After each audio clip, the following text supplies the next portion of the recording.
All right, let's jump right in and tackle one of the biggest challenges we face today. How in the world do we design the cities of tomorrow? We're going to look at a really cool story of innovation that's totally changing the game. Think about that for a second. Over half of all people on Earth now live in cities, and that number is just skyrocketing. The decisions we make right now about roads, housing, and transport are going to lock in the quality of life for billions of people for decades. The stakes? They honestly couldn't be any higher. So we've got this massive puzzle on our hands. With cities growing at such an explosive rate, how can they possibly plan for a future that's sustainable, fair, and prosperous for everyone? Where do you even start? Let's zero in on a place where this challenge is incredibly real: India. The country is going through this massive urban transformation. Now, if they get it right, it could unlock incredible opportunities. But if they get it wrong, well, it could make city life worse and become a huge roadblock to economic growth. It's a really critical moment. You know, when you're trying to solve a huge, complicated problem, you need a clear way of thinking about it. It's never enough to just focus on one little piece, like building better roads. You gotta have a holistic approach, one that sees how all the parts of a city are connected. And that is where having the right tools becomes absolutely essential. But here's the catch, and it's a big one. What happens when the tools you have just don't fit the job?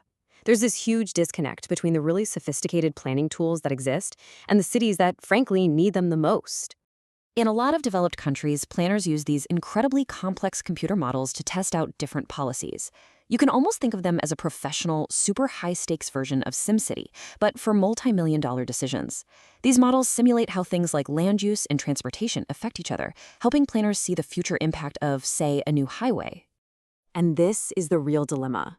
These powerful models, they are data-hungry, they cost a fortune, and you need teams of specialists just to run them. But the cities that are growing the fastest, the ones in the developing world, they often have the exact opposite problem: not much data, tight budgets, and a desperate need for simple tools that their own local staff can actually use. So how do you bridge that gap? Well, a new approach was designed to solve this very problem. Let's talk about an amazing innovation called SIMPLAN. SIMPLAN, you probably guessed it, stands for Simplified Planning Model. It's this powerful but incredibly accessible tool that's built right into a spreadsheet. The genius of it is that it was designed specifically for the real-world conditions of cities in developing countries, working with the limited data and resources they actually have. Okay, so how does this thing actually work? Well, it breaks it down into 4 common-sense steps. First, it looks at how the city has grown in the past. Then, it predicts where people are probably going to live based on where the jobs are and what housing costs. Third, it figures out how all those people will get around, by bus, car, bike, whatever. And finally, it puts it all together to see what the real impact of a new policy would be economically, environmentally, and socially. And here's the real game changer. Because it's just a spreadsheet, local planners can actually understand it. They can run it on a normal computer, and they can update it themselves as new information comes in. It completely avoids that black box problem where you have to hire expensive consultants who give you an answer you don't understand. It puts the power to plan the future right into the hands of the people who know the city best. Now, that all sounds great in theory, right? But how does it work in practice? Let's take a look at the real-world city where SIMPLAN was first developed and put to the test: Ahmedabad in India. So the planners in Ahmedabad wanted to test 3 very different visions for their city's future. The first was called Trend, basically business as usual, just letting things continue as they are. The second was compaction, the idea of creating a really dense city built around top-notch public transport.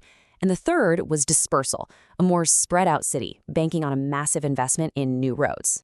And the results that came out of the SIMPLAN model were absolutely fascinating. What they show is that there's no single perfect answer, no magic bullet. The dispersal policy, with lower rents further from the city center, was actually better for the economy. But the compaction policy was way better for the environment, using less land and producing fewer emissions. It's a classic story of trade-offs. So the key takeaway was this. For Ahmedabad, the choice was between a future that prioritized economic benefits for its citizens through lower housing costs and a future that prioritized environmental sustainability. SIMPLAN made that choice, and all its consequences crystal clear.